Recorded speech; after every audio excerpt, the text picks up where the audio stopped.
For a 10-week period in 1946, there was a town on the Texas-Arkansas border that dreaded sundown. For a good reason. The Phantom Killer was killing couples. Hello and welcome back to my channel. My name is Sean and I do true crimes. Other things too, but mainly true crimes. It is the Halloween season, so I'm trying to do some kind of spooky themed true crimes. Hence, the Phantom Killer in Texarkana. Before I get started, I just wanted to say, if you're not subscribed, please subscribe. If you like the content, a thumbs up always works. It helps me know that I'm actually reaching people, and it helps the YouTube community realize, hey, what we're doing right. Also, if you comment on things, that would be great, because I like to interact with people that have watched my stuff. And sometimes people give me helpful advice, and I try them in the next episodes. So, without further ado, let's start off with the Phantom Killer. Texarkana is a sleepy southern town, and it was the late 40s. It lies both in Texas and Arkansas. It was a small town that was kind of peaceful, you know.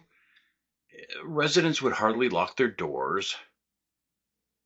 But then in 1946, it skyrocketed to the top of the news headlines for attacks that targeted people parked along lovers' lanes. Police on either side of the state line worked the case, trying to save their citizens and stop a killer.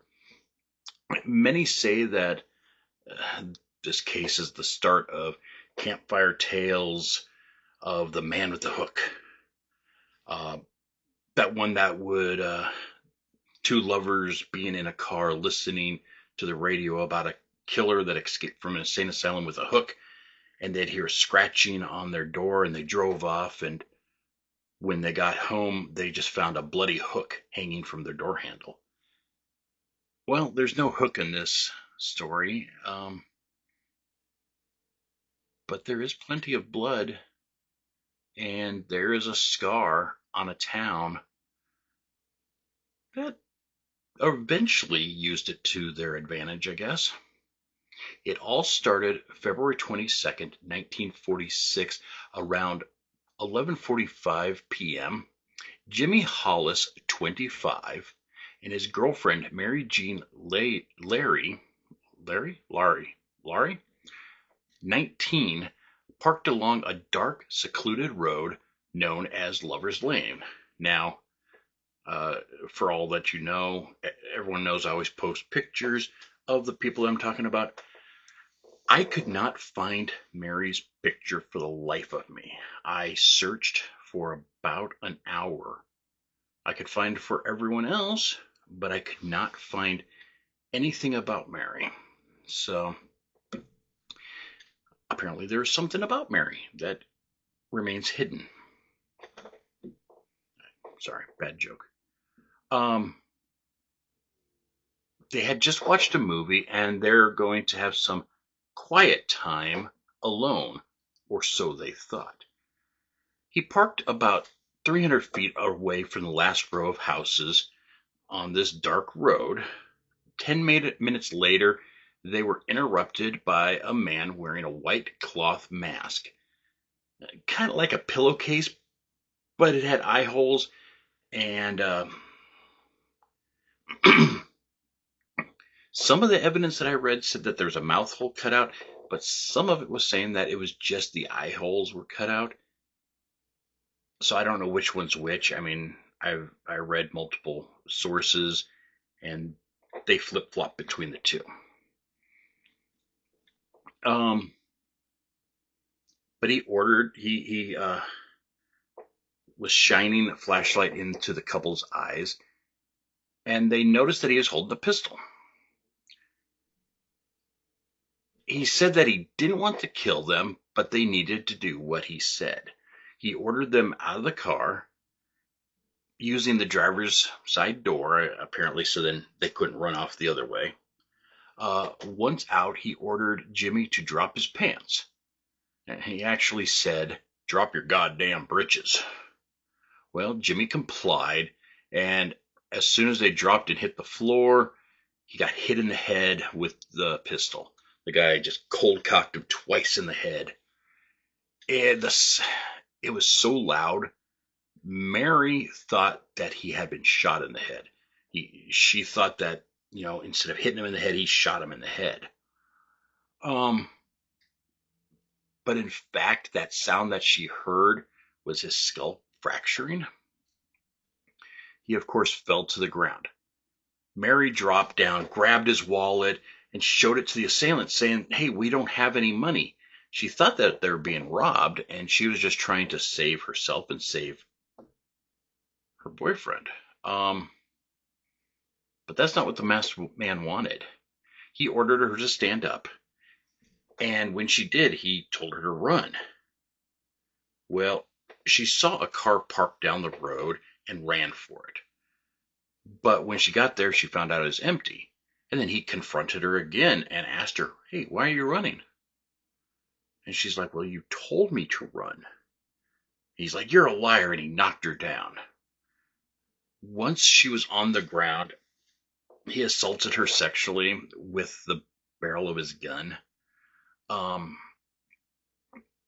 After the assault, it's not very clear of exactly what happened, but some sources say there was a headlights of cars and he spooked and he ran off. So either way, she was left alone, and she ran to the first house that she could see, knocking on the door and having the people call the police. Well, just about that time, Jimmy had woken up and was wandering around at the other end of the road, and he saw a car driving by, which could have been the headlights that the assailant saw. And he flagged down this vehicle, told the motorist, "Hey, please call the police. We just got assaulted here." And the motorist was like, "Yeah, sure, we'll go and call the police." 30 minutes later, the Bowie County Sheriff W.H. Presley and 3 other officers arrived. Mary spent the night in the hospital due to some minor injuries, but Jimmy's injuries were a lot more severe because of the fractures, so he spent multiple days in the hospital.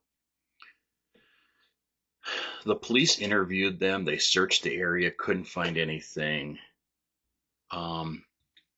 During the interviews, Jimmy and Mary's stories kind of conflicted each other. Mary said that she could see underneath the mask, and it was a light-skinned black man, while Jimmy said, no, he's just a tan white guy.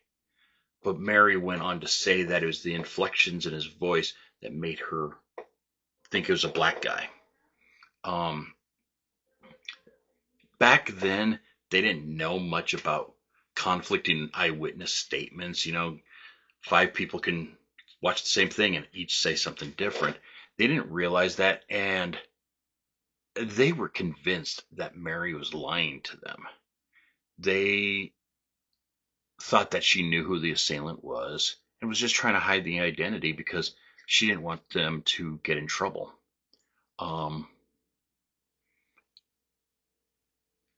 In fact, she came back later trying to help. A month later, on March 24th, a motorist spotted a car parked on Lover's Lane about 100 yards away from US Highway 67. He checked on the car and thought that the people inside were asleep, but with a closer look, he saw that they were dead. Inside the car was Richard Griffin, who was 29, and his girlfriend, Polly Ann Moore, who was 17. Richard was between the front seats on his knees with his head resting on his crossed hands. His pockets were turned inside out. Polly was sprawled face down in the back seat. She was placed there after being killed outside the vehicle, the investigators thought. Richard had been shot twice in the car.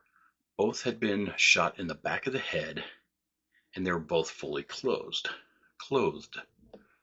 Outside of the vehicle, there was blood-soaked patches on the earth, and they found a .32 caliber cartridge that was inside of a blanket that was found on the ground right outside the car.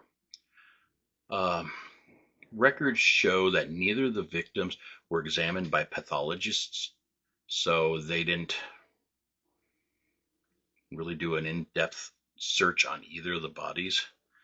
There were no latent fingerprints or other evidence discovered, just the one bullet, and they did find two shell casings also. Rumors floated around town saying that Polly was actually sexually assaulted, but there was no evidence to back this claim up. The police started a citywide investigation involving both Texas and Arkansas City Police. The Texas Rangers were called in, and the FBI responded. Over 200 people were questioned, but nothing ever came of it. Mary came back to town, like I was saying, and she wanted to see if she could help with the investigation. Well, the Texas Rangers questioned her and questioned her story. They also were convinced that she knew who her attacker were and didn't even think that this had anything to do with her case. It wasn't until May 11th that officers finally connected her and Jimmy's case with all the other ones, and they were just lucky to get out alive. It's probably the car that was getting up there, or the headlights that scared off the suspect, that saved their lives. Betty Jo Booker was in a band at the age of 15, and her parents would let her play shows with that band. On April 14th, so less than a month later, on April 14th, she was finished with one of her performances at the VFW when her 17-year-old boyfriend, Paul Martin, picked her up. This was around 1:30 at night, and they never returned home. At 6:30 in the morning, Paul was found laying on the northern edge of North Park Road. Blood was found on the other side of the road, and it was like as if he was running and he was shot, and like the blood hit over here, but he made it over here. He was shot 4 times, and one was through the nose, in his lower back, through his hand, and in the back of the head, or back of the neck, I guess. Betty was nowhere to be found. They issued search parties, and they scoured the city. And around 11:30 a.m., they located her. She was almost 2 miles away from Paul's body. She was found behind a tree, lying on her back. She was fully clothed. Clothed. I don't know why I'm having problems with that word. And it appears that she was posed that way. Her right hand was in her overcoat pocket, and she had been shot twice, once in the chest and once in the face. The investigators said that the weapon used looked like it was a .32 caliber, that was used in the first murders. 6 cases and 4 bullets were recovered, and once they looked at the bullets, they realized that it was more than likely coming from the same gun. Paul's car wasn't near them either. His car was found about 1.5 miles away from his body and 3 miles away from her body. It was just outside of Spring Lake Park with the keys still in it. Sheriff Presley and Texas Ranger Captain Manuel Gonzalez stated that both kids put up a fight. A latent fingerprint was found on the steering wheel and it didn't match either of theirs. And there was no evidence of sexual assault, but seminal secretions were found on and in Betty. But it was never known if it was from Paul. On May 3rd, just before 9 p.m., was the last murder. Virgil Starks, 37, and his wife Katie, who was 36, were in their home on the Arkansas side of Texarkana. They were both, uh, this was located about 10 miles northeast of town. Virgil was reading the paper, sitting in his chair. His wife was in the kitchen finishing up some daily cleanings when he was shot twice in the back of the head through a window that was conveniently behind him. Katie heard the broken glass. She didn't hear the gunshot, but she heard the glass shatter and thought maybe that Virgil dropped a glass or something like that. So she went in there to see Virgil stand up and then slump back down into his chair. She realized that he was dead because she ran over to him and saw the blood coming out of his neck, and she realized that he was dead. So she ran over to their phone, and I laughed because it was a crank phone, so it was one of those old phones that you had to crank up, and I keep forgetting this is the 1940s, so that would have been a commonplace. But she got it to ring when she heard the shots again. She was shot in the face twice. One went into her cheek and then lodged under her tongue, and the other one went right through her nose. She fell down but got right back up and attempted to go to her bedroom to grab a pistol. Well, she heard the guy trying to break in through the door, and she was blinded by the blood that was getting into her eyes from her nose wound. So she decided to flee through the front door. She ran across the street to her sister's and nobody was there. So she ran up the road to A.V. Prater's home and said, "Virgil's dead." And then she collapsed. And Prater's response was to fire his gun up in the air to alert his neighbor, Elmer Taylor, to go get the car. I don't know how shooting alerts them or whatnot, but that's exactly how it read in the reports. So Elmer came over with his car, and then Prater, his whole family, his wife and child, got Katie into the back of the vehicle and went to the Michael Meager Hospital, which is now the Miller County Health Unit. The sheriff from this county came to question her. His name was Sheriff W.E. Davis. After he questioned her, they went and searched, and they did find a flashlight. And it was right where the subject was standing over by the window.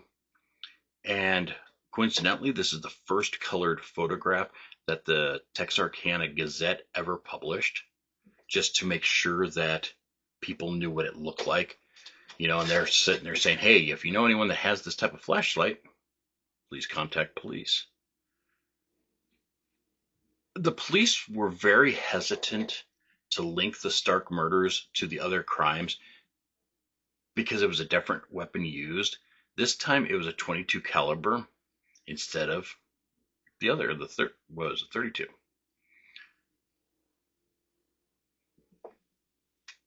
But they still linked it together and figured it was the same killer. The local papers deemed him the Phantom Killer because nobody could catch him. And it just kind of sounded like a scary thing, the Phantom strikes again. And after they did this, the city started issuing curfews for businesses to keep people off the streets at night, figuring if people were not on the streets, nobody was going to get killed. People started to lock their doors at night. In fact, stores sold out of locks, guns, ammunition, window shades, and Venetian blinds. Guard dogs were also wanted by many of the people. The town basically went on lockdown. With nervous armed citizens, the town became dangerous. Yeah, uh, nobody wanted to go visit anyone because they all had guns. In fact, law enforcement would turn their lights and sirens on to alert a person prior to approaching the home because they didn't want to get shot. It didn't help that the Texas Ranger Gonzalez announced that citizens should oil up their guns and make sure they're loaded. He also stated not to hesitate if they felt like it was necessary to use them. So he's basically given them, the right to just shoot somebody that they, if somebody's breaking your house, shoot them. Not a very bright idea. Bad thing is the fears spread to surrounding towns, going as far as Oklahoma City. The current concerns lasted throughout the summer, but started to fade after about 3 months had passed. A reward for information leading to an arrest was in effect. On March 30th, it started off at $500, but there was never any leads. On the second murders, the reward increased to $1,700. And the night of the Starks attack, it was over $7,000. 10 days later, it passed $10,000, which was a lot of money back then. So the town was in fear of hiding at, or was in fear and hiding at night. Now, most of them were, but there was many youths that thought they'd continue to park and hope to find the killer. Bad thing is, a lot of them kids were armed and almost resulted in the shooting of a couple police officers. But see, they weren't the only ones that were trying to set traps. Gonzalez had cars parked around the town with undercover cops in them. And sometimes they used mannequins and then just had the cops hiding off into the distance to wait for somebody to try to kill a mannequin. But there was no sign. The search was on, and almost 400 suspects were arrested in connection with the Phantom killings. Many of them made false confessions, and none of them had enough details to be the subject or the suspect. But the police did have some thoughts on some good suspects. They weren't going to let it rest. They wanted to find out who killed these people. One of the suspects was Henry Booker Duty Tennyson. He was an 18-year-old who killed himself. He left a cryptic note with instructions to another note. The other note had him confessing to Booker, Martin, and the Starks murder. He was in the same school as Betty, but that was the only connection. After one of Tennyson's friends came forward giving him an alibi for the night of Stark's attack,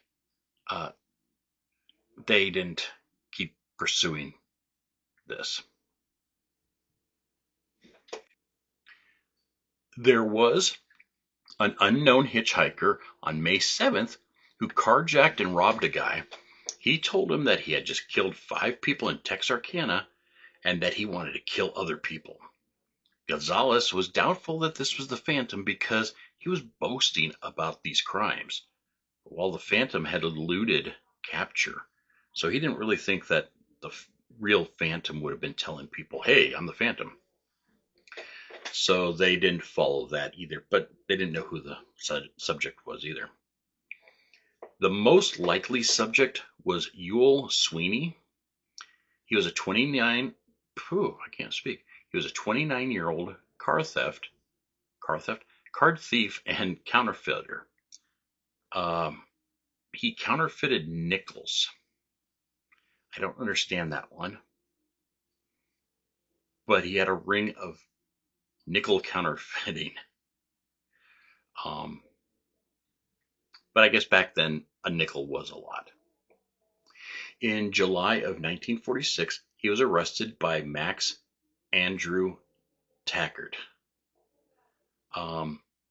As he was Tackert was investigating a stolen car from the night of the Griffin Moore murders, where a previous stolen car had been found. So there was a stolen car there near the murders, and then another car was stolen from around then. So he was investigating that. Tackett also arrested Peggy Sweeney when she came to pick up the car. Peggy was Ewell's wife. Peggy started to confess in great detail of the phantom killings. She stated that Ewell was the killer. She explained the Booker Martin murders and what had happened. The police felt that she was holding back on some of the information to either save herself and not incriminate herself, or because she was afraid of what Sweeney might do to her. Even though the police tried for 6 months to tie him to all the murders, they couldn't. They also found that Peggy had just married Sweeney, and per state law, she could not testify against her husband. So her whole testimony basically had to be thrown out. But something told investigators that Sweeney was guilty. And there was nothing they could do about it. They were pleased, though, that he was convicted of car theft, and he was also sentenced to life in prison for being a habitual criminal. So they had that going for him, or going for them, that he couldn't do anything anymore. Miraculously, the killing stopped. Is this a coincidence? Or did the Phantom just move on? Or was he in jail now? No one knew. It's still a mystery. There's some ties that people are trying to say that the Zodiac Killer, that this was a young Zodiac Killer and then moved out to California. I think that's where Zodiac was, and did the Zodiac killings, because they wore hoods. There's similarities there.